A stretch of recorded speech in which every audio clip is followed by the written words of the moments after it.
So for those people that have already invested or are looking to invest again, or those of you that haven't yet invested, we wanted to go through some do's and don'ts. Ken has a lot of knowledge in this. He's been doing this a long time. And, we kind of went through all the different do's and don'ts, and these are the ones he feels like are the most important. Yeah, the first one is rush. And I think it's pretty self-explanatory, but I'll give you an example. I have a mastermind, and one of the people in the mastermind sold something and called me and said, now I want to do this. You've got time on your hands and you want to immediately get going. They're rushing to try to get the next thing, right? Because they want traction. I completely understand this. And he's like, I visited this property 5 times. And I said, so you're emotionally attached already.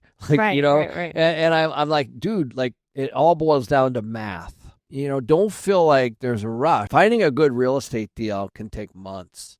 Yeah, it can take a really long time. And I think people got into this habit in 2020, 2021, when everything was flying off the shelves, that you have to go in, you have to make an offer right away. You have to waive the inspection. You have to offer more than it's listed. All the common sense and all of the due diligence kind of went out the window, and it's not that kind of market anymore. And people need to really take their time and not have this fear of missing out, right? What if somebody else buys it? What if, and it's you need to make sure you do your due diligence. You can't just jump into these decisions. And I think that the people that I've seen that have made the worst real estate decisions have rushed into it. They've just kind of, they love it. They get attached to it. They want to buy it. There's 2 offers and they counter with a higher price. They don't think about that higher price. They just go with it because now, they're fully detached from the math. They're just being emotional. The second thing, which was kind of the emotional decisions, the rush and the emotional decisions, they're kind of hand in hand a little bit. Yep. In other words, it's a mindset that you have. You go see a property, like even the house we just bought. Mm-hmm. Well, yeah, and to the point of the house we just bought, because you didn't want to get emotionally attached, you didn't even go look at it until it was in a price point you thought was reasonable. Correct. It went down. The house went down $4 million. By the time I actually looked at it, I was watching the house almost a year. Right. And I didn't even mention it to you. Right. And I was like, okay. And then it lowered. All of a sudden I go, this is a good price for that home. And within 48 hours, we were in it. Yeah, absolutely. And because at the end of the day, real estate is a numbers game, not a feelings game. So when you put your feelings in it, the worst, that's why when realtors show you houses, it's this would be a great kitchen for your family. This would be a great yard for your dog. Your kids running around the backyard here. Yeah, exactly. Because you're trying to make the home look like, but when you get that emotional attachment, that's when you make these decisions we have to have this. We're going to waive the inspection. So we're in the process of buying $1 billion of real estate just like this. This one's just under $100 million. And if you want to take a look at some of those deals, just click here. But at the end of the day, this all comes down to the math. And that takes us to point 3. And this one's a big one. And we're seeing this a lot now with people. And that is, don't allow yourself to be cash flow negative. Yeah. So one point of reference here, if you have a lot of equity and your cash flow negative, I would exit. I just would, unless you can fix the cash flow negative, because it could be operational, it could be occupancy issues or who knows what.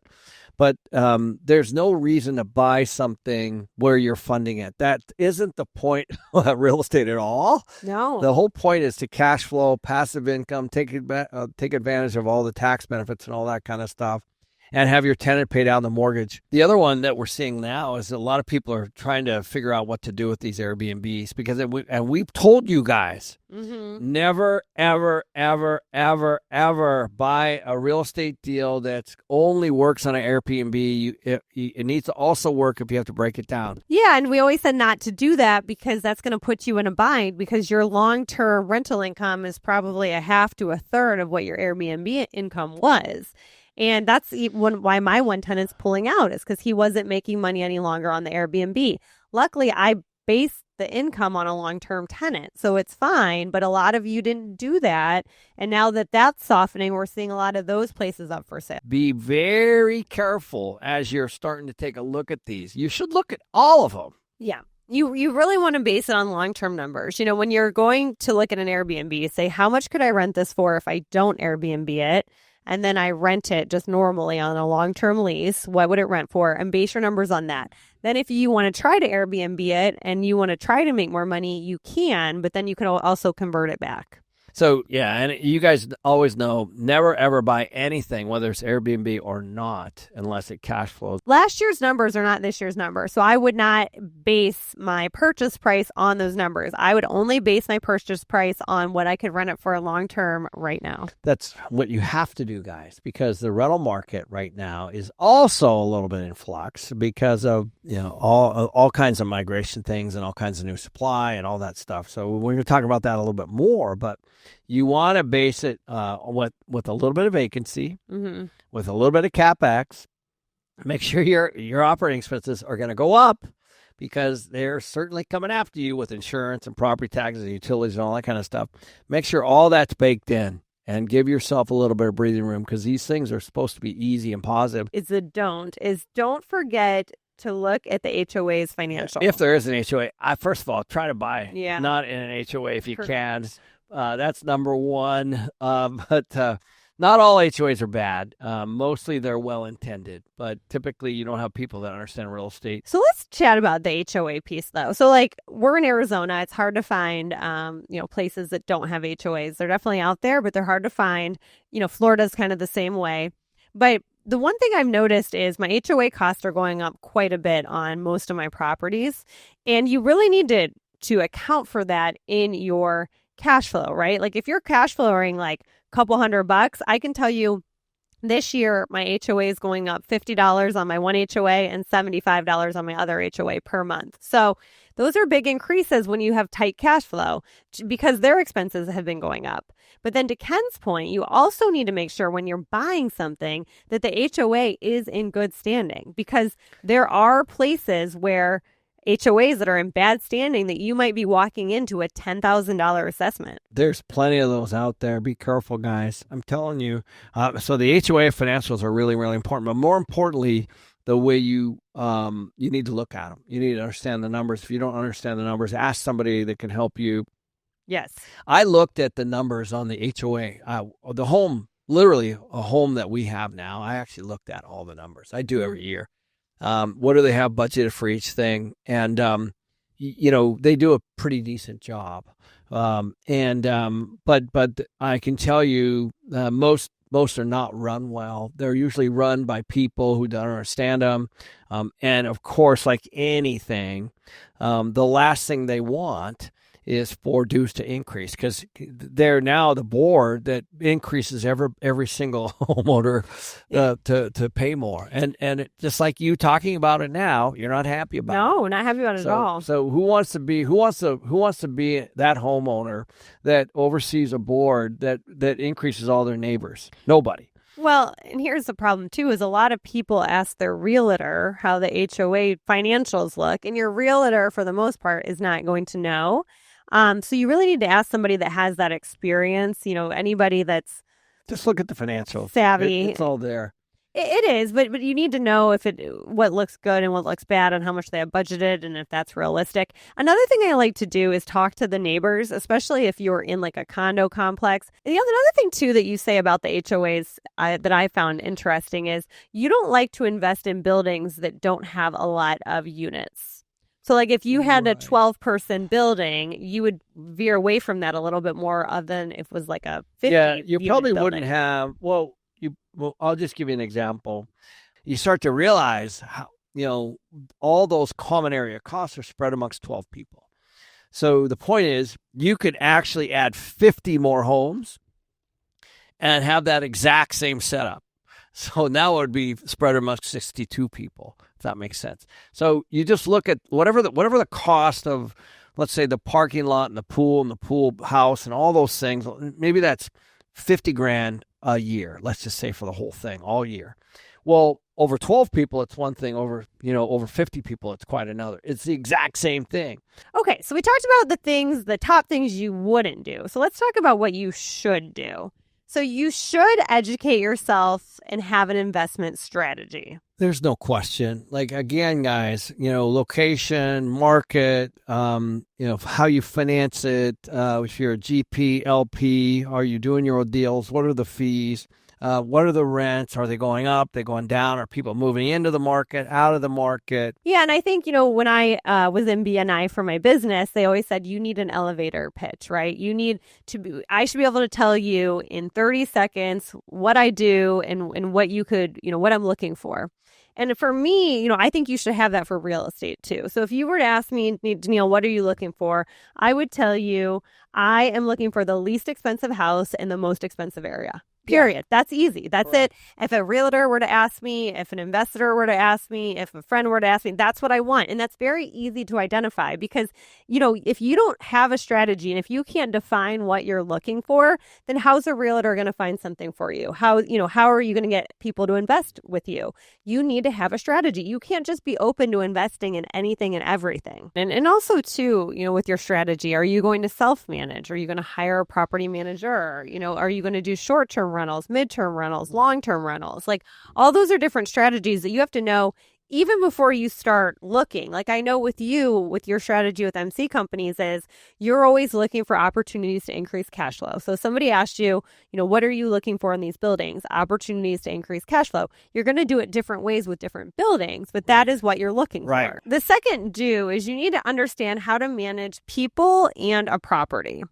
Yeah, this is one of the biggest ones. And this is something that you've had to learn. Well, what's funny is if you would have asked me when I started, and I think most people, do you need more help managing the property or more help managing the people? I would have said, well, for sure the property, because that's going to be the hard part. But the property is most of the time the easy part. It's the people that's the hard part. Well, I tell you this, like most leases generally are kind of all created equal. Mm-hmm. So if somebody signs a lease, the issue then becomes people, and sometimes it's you. Sometimes it's just, are you managing to the lease or not? Yeah. What are you allowing? It's funny because I watch. We have hundreds of people that work for us, and some of the best people we have are military trained. Yes. They're military trained because they come out of the military and things are really black and white. They're disciplined and there's rules and they follow them. And they are some of the very, very, very best people for property management. So the other thing that you should be doing is having a go-to team. Yeah, so this actually, I know we made fun of you about the flooring, but the reality is that you actually had a lot of options. I did. And this was an important piece. You made a mistake. Yep. The mistake was you tried to fit it in between tenants and things went sideways. And you went through 3 different contractors, but you had them. Yes. The important piece is that you had them in your tool belt. Yes. After Albert, you were at 0. Yeah. but the point was you went through 3 and the first 2 didn't work. And so you got to build your bench. You have to have a team. You have to have people that can respond accordingly. We have several maintenance people. Well, handymen are the biggest, right? You can't just have one handyman. So at the beginning, I had one handyman, and it was great until he started to get busy. And then something happens, and you're kind of in a bind. Right. So you need to have a few different handyman. You need to have an AC person, a roofer, electrician, plumber, cleaners, all of a locksmith. I just learned I didn't have that on my team until recently, but now I have a locksmith. Right. So another thing that's a do is having an airtight lease and doing background and credit checks, which you slightly touched on, but let's dig into that a little more. If your rent is a couple grand a month, the way you need to look at this, it's a $24,000 contract. Mm-hmm. Most people don't think of that. Right. Like this is a big deal. This is more than their car payment. Right. Right. So these are people kind of haphazardly they print things offline. Oh yeah, hey, it should stand to reason, and it should be very obvious that you guys need to run as thorough background check on whoever is going to be paying you $24,000 a year potentially for multiple years. That's what you need. You need to do the exact same thing that they would be doing for anything. And what happens is people shortcut this. Well, they try to do a cheap service, or they try to, I've even had tenants, tell me, or potential tenants tell me, hey, I already actually had a credit and background check ran if you just want to use this one. And they try to email me something, and a lot of landlords take it because they'll be confused. Oh, that's weird. You won't take it. But it's like, no, because they don't want to pay that application fee, right? They don't want to pay for another one, but that's just part of my process. Right. And I tell you, when we first started, my business is going way back. I think the lease was maybe 3 or 4 pages. Now it's like 6 or 8. Mm-hmm. What happens is, as you start to become more experienced, you realize that there are holes in the lease. There are things that come up that you don't think about. And so what do? You modify it. And that's where, again, if you're using a third party or you should always look for somebody who's been around the block and has a lease that kind of covers everything. Yep. And addendums are good too, and all that. And you need to understand what's in it. Right. Yeah. So that's great. You should definitely read your lease before you have anyone sign it. Right. But the more thorough the lease, the better. Yeah, absolutely. And then another do is to check your property at least once a year. Yeah. Now, when we're talking about here, the landlord-tenant law basically says you have to give notice to the tenant, and that's your right. And so you physically go to the property and walk in. And you go in there and you bring a tech, or maybe it's you, and you walk in there and you go look at a few things. You go look at the water heater, you go look at the air conditioning, you go look at basically the condition of the property. Maybe it's the pool, whatever it is. I know that's outside, but the point is you're essentially just going in and doing a property check. And by the way, this is less than 1 hour.